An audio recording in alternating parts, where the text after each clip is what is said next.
देववरीष्टं वराहरूपं देववरीष्टं वरस्मितवदनं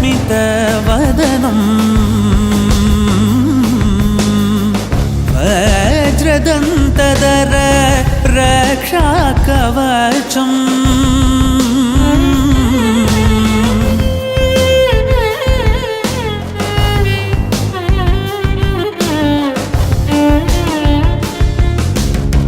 शिवसम्भूत भुवि संजात ನಂಬಿದವಗಿಂಬು ಕೊಡುವವನೀತ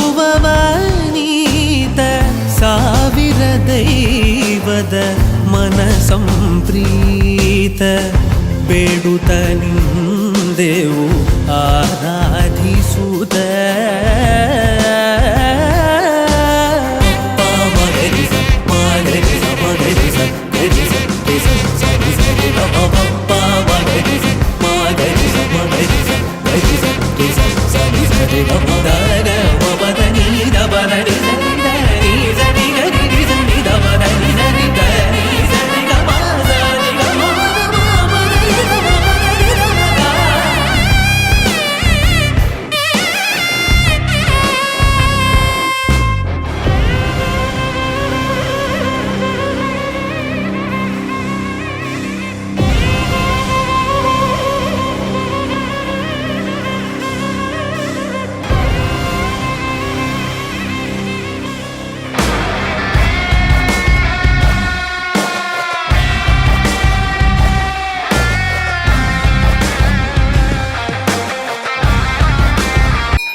ಸರ್ವಶಕ್ತಿಯಾಗಿ ಯಾವ ವಿಚಾರದಲ್ಲೂ ಬಗೆಬಿಟ್ಟು ಧೈರ್ಯವಾಗಿ ನನ್ನ ಹಿಂದಿನ ಪೀಠಿಕೆಯಿಂದ ಕೊನೆಯ ಪೀಠಿಕೆವರೆಗೂ ಬಹಿರಂಗಪಡಿಸಿ ನೀವು ಭಯಪಡಬೇಡಿ, ಧೈರ್ಯವಾಗಿ ನಿಲ್ಲಿ. ಏಕೆ ಭಯಪಡುತ್ತೀರಿ ನೀವು? ಹಿಂದೆ ಹೇಳಿದ್ದೇನೆ ನಾನು, ನನ್ನ ಸಂದರ್ಭ ಬರುತ್ತಾ ಇದೆ. ಆ ಸಂದರ್ಭದಲ್ಲಿ ತಿಳಿಸು, ಜಗತ್ತನ್ನೇ ಸಾರಿ ಹೇಳು ಅಂತ ನಾನು ಹೇಳಿದ್ದೆ. ಏನು ಭಯಪಡ.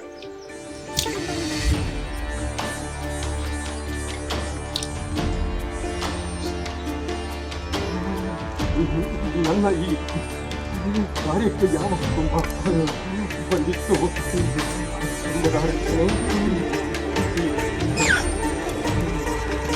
ಎಲ್ಲ ಸಂಪೂರ್ಣವಾಗಿ ತೃಪ್ತಿ ಬಂದಿದೆ.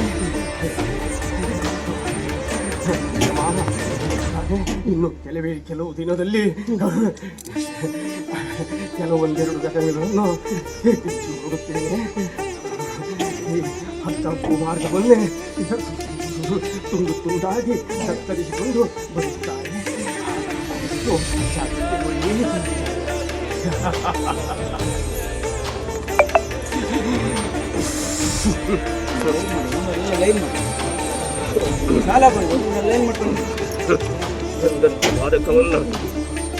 ನಿಂಗೆ ಹೋಗುತ್ತದೆ.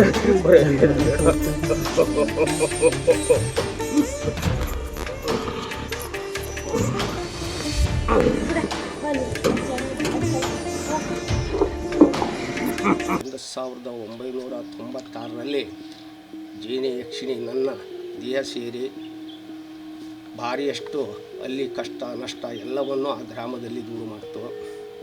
2004ರ ತನಕ ಆ ಸನ್ನಿಧಾನಕ್ಕೆ ಹೋಗಿ ಅಲ್ಲಿ ತಾಯಿಯ ಸೇವೆಯನ್ನು ಮಾಡು ನಾನು ಬಂದೆ. ಆ ನಂತರದಲ್ಲಿ ಅದೇ ಮಾರಣ ದಿನ ಅಲ್ಲಿ ಒಳಗೆ ಹೋಗಬಾರ್ದು, ನನ್ನ ಸನ್ನಿಧಾನದ ಒಳಗೆ ದರ್ಶನ ಮಾಡಬಾರ್ದು ಅಂತ ಹೇಳಿ ತಕ್ಷಣದಲ್ಲಿ ನನಗೆ ತಿಳಿದು ಬಂತು, ಅಲ್ಲಿಗೆ ಹೋಗಬೇಡ ನೀನು ಅಂಥೇಳಿ ನನ್ನ ಪದ್ಮಾವತಿ ತಾಯಿ ಹೇಳ್ತಾಳೆ, ನೀನು ಹೋಗ್ಬೇಡಪ್ಪ, ನಾಳೆ ಹೋದ್ರೆ ನಿನಗೆ ತೊಂದರೆ ಆಗ್ತದೆ, ಅವಮಾನ ಆಗ್ತದೆ, ನೀನು ಹೋಗಬೇಡ ಅಂತ ಹೇಳ್ತಾಳೆ. ಆ ತಕ್ಷಣದಲ್ಲಿ ಆದರೂ ಹೋದೆ ನಾನು. ಹೋದ್ರೆ ಸಹಿತ ಅಲ್ಲಿ ಏನೋ ಒಂದೆರಡು ಮಾತುಕತೆ ಬಂತು. ಮಾತುಕತೆ ಬಂದ ತಕ್ಷಣದಲ್ಲಿ ಅಲ್ಲಿ ದೇವರ ದರ್ಶನ ನಾನು ನಿಲ್ಲಿಸಿ ನಾನು ಮನೆಗೆ ಬಂದೆ, ಪದ್ಮಾವತಿ ದೇವಿಯಲ್ಲಿ ಹೇಳ್ಕೊಂಡೆ. ಆ ನಂತರದಲ್ಲಿ 1 ವಾರ ಕಳೆದಿತ್ತು. 1 ವಾರ ಕಳೆದ ತಕ್ಷಣದಲ್ಲಿ ಅಲ್ಲಿ ಆ ಮುಖಂಡ ಹೋದ, ತೀರಿ ಹೋದ. ಆ ನಂತರದಲ್ಲಿ ಯಕ್ಷಿಣಿಗೆ ಏನು ಕಷ್ಟ ಸಹಿಸಲಾರದೆ ಇಲ್ಲಿ ನಮ್ಮ ಮನೆಗೆ ಆ ತಾಯಿ ಪದ್ಮಾವತಿ ದೇವಿ ಬಂತು. ನಮ್ಮ ಜೈನ ವರ್ಗದ ಯಕ್ಷಿಣಿಯರು ನಮ್ಮ ತಾಪ ಬಂದರು. ಆ ತಕ್ಷಣದಲ್ಲಿ ಇವರ ಹತ್ರ ಸಹಿಸ್ಕೊಂಬಕ್ಕಾಗದಂಥ ಕಷ್ಟ ಈ ಗ್ರಾಮದಲ್ಲೂ ಕೊಟ್ಟು ನಮ್ಮ ಯಕ್ಷಿಣಿಯರಿಗೆ ಏನು ಮಾಡ್ರೂ ಆಗಲಿಲ್ಲ ಅಂಥ ಕಷ್ಟ ಕೊಟ್ಟ ತಕ್ಷಣ ನನ್ನ ಅಣ್ಣನ ಕರೆಸ್ತೇನೆ ಅಂತ ಯಕ್ಷಿಣಿಯರು ಕ್ಷೇತ್ರಪಾಲ. ಆವಾಗ ಯಕ್ಷಿಣಿಯರು ಹೇಳಿದ್ರು, ನೀನು ಈ ತನಕ ಹಿಂದೆ ನಿನ್ನ ದಾಂಪತ್ಯ ಜೀವನ ಎಲ್ಲ ಆಯಿತು, ಇನ್ನು ಮುಂದೆ ನೀನು ಬ್ರಹ್ಮಚರ್ಯ ವ್ರತ ಪಾಲಿಸಬೇಕು ಅಂತ. ಆ ನಂತರದಲ್ಲಿ ಈಗ 21 ವರ್ಷ ಬ್ರಹ್ಮಚರ್ಯ ವ್ರತ ನಾನು ಬರ್ತೆ, ನೀನು ಭಯ ಪಡಬೇಡ ಅಂಥೇಳಿ ನಮ್ಮ ಕ್ಷೇತ್ರಪಾಲ ಹೇಳಿದ್ರು. ಆ ಸಂದರ್ಭದಲ್ಲಿ ನಾನು ಮಹಾಸ್ವಾಮಿಗೆ ಹೋಗಿದ್ದೆ. ಅದೇ ಸಂದರ್ಭದಲ್ಲಿ ಒಂದು ದೊಡ್ಡ ಭೀಕರವಾದಂಥ ಒಂದು ಗಾಳಿ ಮಳೆ ಬಂತು. ಗಾಳಿ ಮಳೆ ಬಂದಾಗ ನಾನು ತೇಲಿ ಬೀಳುವಂಥದ್ದು ಅಂಥ ಗಾಳಿ ಮಳೆ. ಕ್ಷಣದಲ್ಲಿ ಆ ದೇವಸ್ಥಾನಕ್ಕೆ ಹೋದ ತಕ್ಷಣದಲ್ಲಿ 2 ಬಾರಿ ನನ್ನ ಬೆನ್ನಿಗೆ ಕೈ ಇಟ್ಟು ವರಹ 2 ಸರಿ ತಿರುಗಿ 100 ಸಹಿತ ಏನೂ ತೋರಲಿಲ್ಲ. 3ನೇ ಬಾರಿ ರೋಡಿಗೆ ಬಂದ ತಕ್ಷಣದಲ್ಲೂ ಬೆನ್ನ ಮೇಲೆ ಹೊಡೆದು. ಆ ತಕ್ಷಣ ನಾನು ಮನೆಗೆ ಬಂದೆ. ರಾತ್ರಿ ಸಂದರ್ಭದಲ್ಲಿ ನಿನ್ನ ಬೆನ್ನು ಹಿಡ್ದು ಬಂದಿನಲ್ಲ, ನಾನು ಬಂದದ್ದು ನಿನಗೂ ತಿಳಿದಿಲ್ಲ, ಯಾಕೆ ನೀನು ಈ ಈ ಥರ ಮಾಡಿದ್ಯಾ ಅಂತ. ಹಾಗೆ 4 ದಿವಸ ಗಣಿತ ಆ ಸ್ವಾಮಿದೊಂದು ನನಗೆ ಅನುಭವ ಬಂತು. ಇವರೇ ಸೈ. ಅವಾಗ ಕೆಲವೇ ದಿನ ಗಳಿದ್ರ ಮೇಲೆ ಹೇಳಿದ್ರು, ವರಹ ನೀ ಎಲ್ಲಿದ್ಯಪ್ಪ ಇಷ್ಟು ಕಾಲ, 30 ವರ್ಷದ ಕಾಲದವರೆಗೂ ನಿನ್ನನ್ನು ನೋಡದೆ ನನಗೆ ಕಣ್ಣು ಹೋದ ಪರಿಸ್ಥಿತಿ ಬಂದಿತ್ತಲ್ಲ, ಹಾಗಾಗಿ ಈಗ ನೀನು ನನಗೆ ಸಿಕ್ಕಿದೆಯಾ, ಹಾಗಾಗಿ ನಿನ್ನ ಕುಟುಂಬಕ್ಕೆ ಬಂದ ನಾನು ನೆಲೆ ಆಗ್ತೇನೆ. ಈ ದೇಹ ಮಾನವನ ದೇಹ ಅಲ್ಲ, ಮುಂದೆ ನನ್ನ ದೇಹ ಇದು, ಇಡೀ ಲೋಕ ಕಲ್ಯಾಣ ಆಗಬೇಕು ನಿನ್ನ ದೇಹದಿಂದ ಅಂತ ಹೇಳಿ ನಮಗೆ ಭೂವರಾಹ ಹೇಳಿದ್ರು. ಅಂದರೆ ಭೂವರಾಹಗೆ ನಮ್ಮ ಕ್ಷೇತ್ರಪಾಲ ಅಣ್ಣ ಇದ್ದ ಹಾಗೆ. ತಾಯಿಯ ಶಕ್ತಿ ಕೂಡಿದ್ರು ಯಾವುದೇ ಒಂದು ಕಷ್ಟ ಇದ್ರೂ ಸಹಿತ ನಾನು ದೂರ ಮಾಡ್ತೇನೆ, ನೀನು ಭಯ ಪಡಬೇಡ ಅಂತ ಹೇಳಿ ಆ ದಿನದಲ್ಲಿ ನಮಗೊಂದು ಅಪ್ಪಣೆ ಸಿಕ್ತು ಸ್ವಾಮಿ. ಆ ಕ್ಷಣದಲ್ಲಿ ಮುಂದೆ ಒಂದು ದಿನ ಕೆಲವು ನುಡಿಗಳನ್ನು ನಾನು ಕೊಡುತ್ತೆ, ಇಡೀ ಜಗತ್ತಿಗೆ ತಿಳಿಬೇಕು ನಿನ್ನ ನುಡಿ, ನನ್ನ ನುಡಿಯಾಗಿ ನಾನು ನಡೆಸ್ತೆ ಅಂತ ಹೇಳಿ ಸ್ವಾಮಿ ಹೇಳಿದ್ರೂ ಸಹಿತ ನಾನು ಹೋಗಲಿಲ್ಲ, ಈ ತನಕ ಹೋಗಲಿಲ್ಲ. ಬಾರಿ ಹೇಳಿದ್ರು, ಹೇಳಪ್ಪ ಅಂತ. ಆದರೆ ನೀನು ಈಗ ಬೇಡ, ಕೊನೆ ಗಳಿಗೆಯಲ್ಲಿ ಹೇಳು ಅಂತ ಆವಾಗ ನನಗೆ ಅಪ್ಪಣೆ ಕೊಟ್ಟರು. ಹಾಗಾಗಿ ಇವತ್ತಿನ ದಿನ ಈಗ ಏನು ಹೇಳ್ತಾ ಇದ್ದೆ ಅಂತ ಹೇಳಿದ್ರೆ, ಈ ಕೆಲವು ಭೂಮಾರ್ಗ ಏನಾಗ್ತದೆ ಆ ವಿವರಣೆ ಇಡೀ ಜಗತ್ತಿಗೆ ಹೋಗ್ಬೇಕಲ್ಲ. ಒಳ್ಳೆ ಭಕ್ತಾದಿಗಳು ನಿಲ್ಲಬೇಕು, ಕೆಟ್ಟವ್ರು ಹೋಗ್ತಾರೆ, ಅದು ನನಗೆ ಸ್ವಾಮಿದ ಅಪ್ಪಣೆ ಆಗದೆ.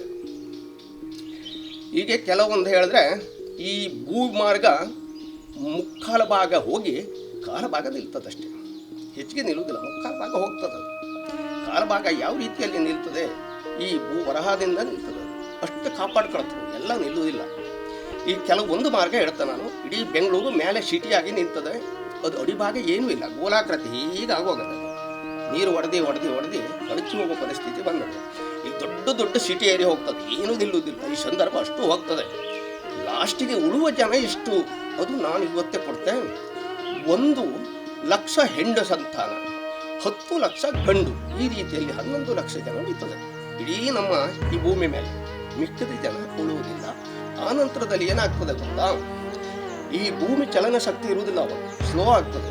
7 ಹಗಲ ಆಗ್ತದೆ, 7 ರಾತ್ರಿ ಆಗ್ತದೆ, ಯಾವುದು ಕರೆಂಟ್ ಇಲ್ಲ, ದೀಪದ ಬೆಳಕಾಗಿರ್ತದೆ.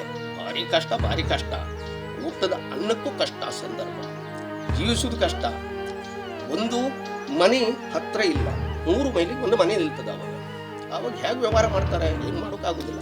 ಆ ನಿಲ್ಲುವಂಥ ಗಡಿ ನನಗೆ ಹೇಳೋಕೆ ಅಪ್ಪಣೆ ಸ್ವಾಮಿ ಕೊಡಲಿಲ್ಲ. ಹೋಗುವ ಮಾರ್ಗ ನಾನು ಅಷ್ಟು ಹೇಳ್ತೆ. ಫಸ್ಟ್ ಅಮೇರಿಕಾ, 2ನೇ ಡಿಲ್ಲಿ, 3ನೇ ಬೆಂಗಳೂರು, 4ನೇ ಧರ್ಮಸ್ಥಳ. ಏನು ಉಳಿದು ಅಷ್ಟೂ ಕ್ಲಿಯರ್ ಆಗಿ ಹೋಗ್ತದೆ. ದೊಡ್ಡ ದೊಡ್ಡ ಸಿಟಿ ಏರಿಯಾ, ಅದು ಕೆಲವೇ ದಿನ ಇಲ್ಲ. ಆ ದಿನ ಇಲ್ದಿದ್ದ ಸಂದರ್ಭದಲ್ಲಿ ನನಗೆ ಸ್ವಾಮಿ ಈ ನುಡಿ ನೀನು ಕೊಡಪ್ಪ ಅಂತ ಹೇಳಿ. ಹಾಗಾಗಿ ಇವತ್ತು ಅವ್ರ ಮಾತಿಗೆ ಮೀರ್ತೆ ನಾನು ನುಡಿ ಕೊಟ್ಟಾನೆ. ಯಾವ ಮನುಷ್ಯನಿಗಾಗಲ್ಲ, ಯಾರಿಗಾಗಲ್ಲ. ಈ ಕಾಟು ಕೆಟ್ಟ ಊರಲ್ಲಿ ನನ್ನ ಸ್ವಾಮಿ ಇವತ್ತು ನೆಲೆಯಾಗನೆ. ಇದು ದೊಡ್ಡ ಸನ್ನಿಧಿಯಾಗಿ ಬೆಳಗ್ತದೆ ಮುಂದೆ. ಎಲ್ಲ ನಮ್ಮದು ಈ ಕುಟುಂಬ ಕಷ್ಟ ಪೂರ್ತಿ ಸಂಪೂರ್ಣ ನಿವಾರಣೆ ಮಾಡೋದು ನನ್ನ ಸ್ವಾಮಿ ಬಂದ್ರ ಮೇಲೆ ಬಿಟ್ಟರೆ ಈ ತನಕ ಏನು ಹೆದರಿಕೆ ಇಲ್ಲ. ಈಗ ಯಾವ ಮನುಷ್ಯನ ಭಯ ಇಲ್ಲ. ಅವರು ನೋಡ್ಕೊಳ್ಳೋ ನನ್ನ ಮನೆಯದು, ನನ್ನ ಜಾಗದ ಬೌಂಡ್ರಿದು ಪ್ರತಿಯೊಂದು ಕಾವಲು ನನ್ನ ಸ್ವಾಮಿ. ಬಂದಂಥ ಭಕ್ತರಿಗೆ, ಒಳ್ಳೆ ಭಕ್ತರಿಗೆ ರಕ್ಷಣೆ ಕೊಟ್ಟರೆ.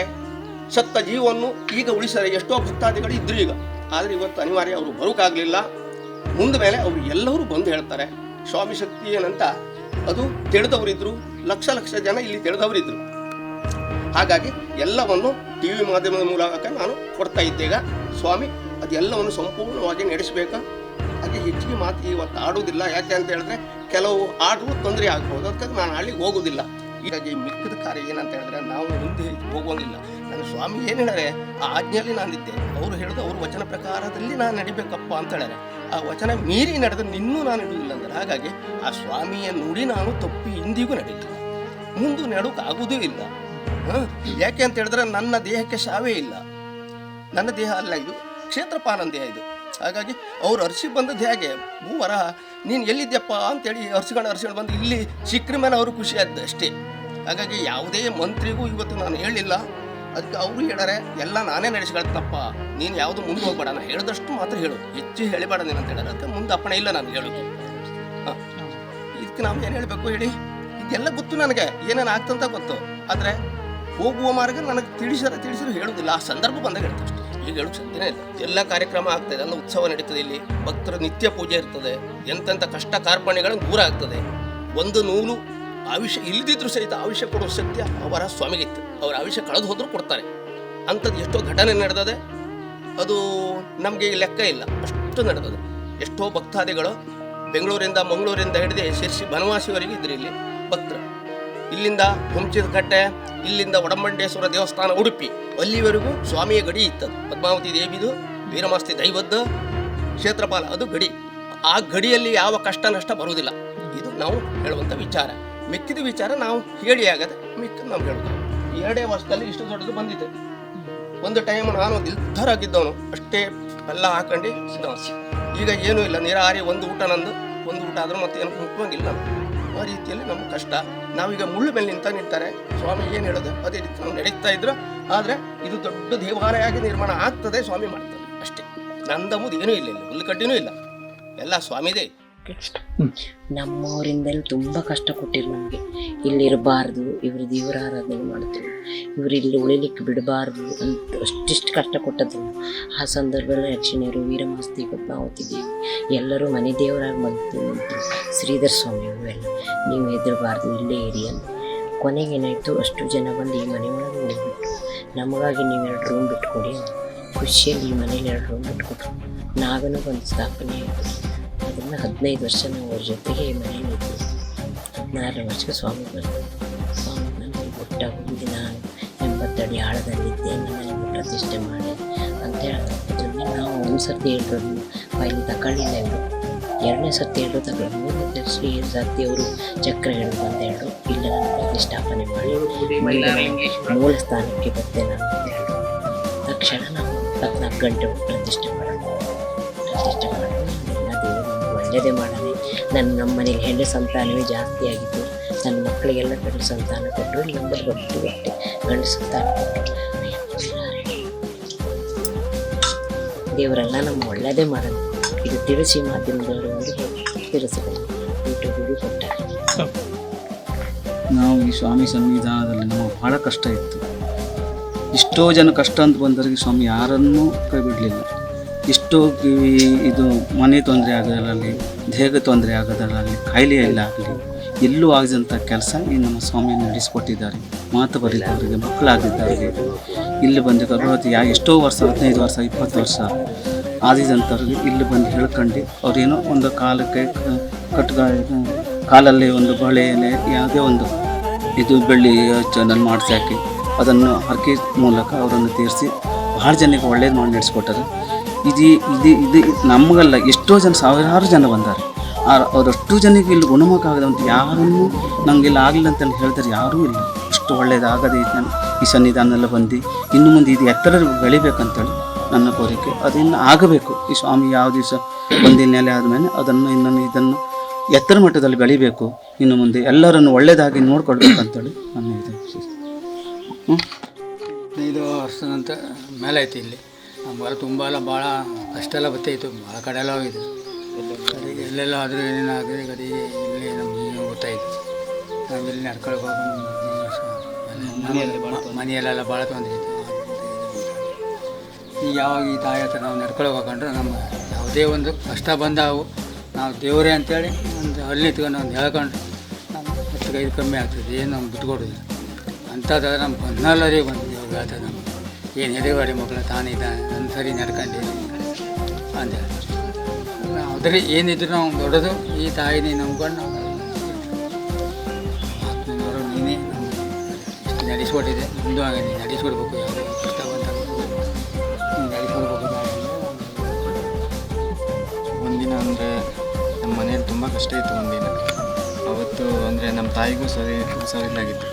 ಅಂದರೆ ಹೊಟ್ಟೆಲಿ ಕದಲಾಗಿತ್ತು ಒಂದು ಸಲ. ಅಂದರೆ ಡಾಕ್ಟ್ರ್ ಅಂದರೆ ಏನು ಮಾಡೋಕ್ಕಾಗಲ್ಲ ಈ ಥರ ಹೇಳಿದರು ಆಸ್ಪತ್ರೆಯಲ್ಲಿ. ಆಮೇಲೆ ವರ ಭೈರವೇಶ್ವರ ಸ್ವಾಮಿ ಹತ್ರ ಪೂಜೆ ಕೊಟ್ಟಿದ್ರು. ನಂತರ ಇದು ಸ್ವಾಮಿಯಿಂದ ಸ್ವಲ್ಪ ಡಾಕ್ಟ್ರು ಆಶ್ಚರ್ಯಪಟ್ಟರು. ಅಂದ್ರೆ ಹಂಗೆ ಸರಿ ಹುಷಾರಾಯಿತು ಅಮ್ಮಗೆ. ಏನು ಕಾಯಿಲಿಲ್ಲ ಅಂತ ಮತ್ತು ಏನು ಕಾಯಿಲೆ ಇಲ್ಲ, ಏನು ಹೊಟ್ಟೆಯಲ್ಲಿ ಮತ್ತೆ ಚಿಕ್ಕ ಕಲ್ಲು ಬಿಟ್ಟರೆ ಮತ್ತೆ ಏನಿಲ್ಲ. ನಂತರ ಆಮೇಲೆ ಹೇಳ್ಕೊಂಡು ನೆಕ್ಸ್ಟ್ ಅದಕ್ಕೆ ಇಲ್ಲಿ ದೇವರೆಲ್ಲ ಹರಕೆ ಇಟ್ಕೊಂಡು ಆಮೇಲೆ ದೇವರ ಹತ್ರ ಹರಕೆ ಇಟ್ಕೊಳ್ಳಿ ನಮ್ಮಮ್ಮ ಸ್ವಲ್ಪ ಗುಣ ಆಯಿತು ಅಷ್ಟೇ. ನಾ ಇಲ್ಲಿ ಬರೋಕೆ ಒಂದು 2-3 ವರ್ಷ ಆಯಿತು. ಅಂದರೆ ನಮ್ಮ ಮನೆಗೆ ಅಂದರೆ ತುಂಬ ಪ್ರಾಬ್ಲಮ್ ಇತ್ತು. ಈಗ ತೊಂದರೆ ಏನು ಪ್ರಾಬ್ಲಮ್ ಅಂತಿದೆ ಸರಿ ಅದು ಮನೆಗೆಲ್ಲ ಸಿಕ್ಕಾಪಟ್ಟೆ ಪ್ರಾಬ್ಲಮ್ ಇತ್ತು. ಅಂದರೆ ಮನೆಯೆಲ್ಲ ಉಳ್ಕೊಳ್ಳಿಕ್ಕೆ ಆಗ್ತದೆ ಅಷ್ಟು ಪ್ರಾಬ್ಲಮ್ ಇತ್ತು. ಮತ್ತು ಹಣದ ವಿಚಾರದಲ್ಲಿ ತುಂಬ ಪ್ರಾಬ್ಲಮ್ ಆಯಿತು. ಈಗೇನು ತೊಂದರೆ ಇಲ್ಲ, ಈಗ ಆರಾಮಿತ್ತು. ಮನೆಗೆ ರೂಪಾಯಿಸಲ್ಲ ಆಗಿದೆ. ಈಗ ರೈಲ್ವೆ ಜಾಬ್ ಟ್ರೈ ಮಾಡ್ತೀನಿ. ಸ್ವಾಮಿ ಹೇಳೋದು ಏನು ಟೆನ್ಷನ್ ಮಾಡ್ಕೊಂಡು ಜಾಬ್ ಮಾಡಿಸ್ಕೊಟ್ಟು ಅಂತ ಹೇಳ್ತೀನಿ. ಈಗ ಎಕ್ಸಾಮ್ ಬರ್ತೀವಿ ನಾನು ಮಾಡ್ತೀನಿ.